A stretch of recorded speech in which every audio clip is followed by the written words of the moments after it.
Our project is called ATIPAN Plus. ATIPAN is a native word. It means to take care of. The project is actually a telehealth program to remote, indigenous, and rural low-income communities in the central part of the Philippines called the Western Visayas region.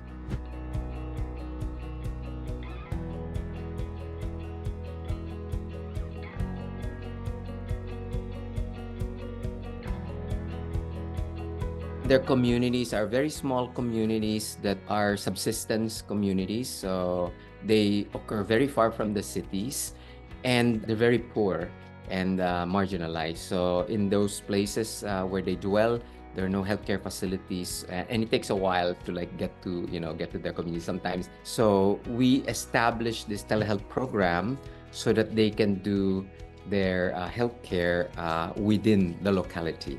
Healthcare is very easy to access now, and they don't have to travel long distances to get healthcare.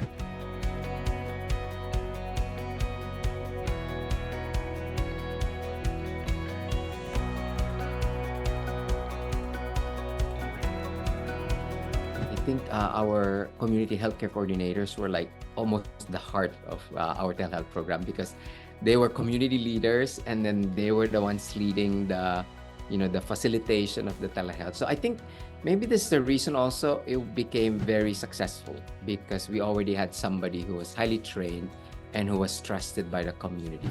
By around the end of our first funding, we attained a very high number of telehealth consultations.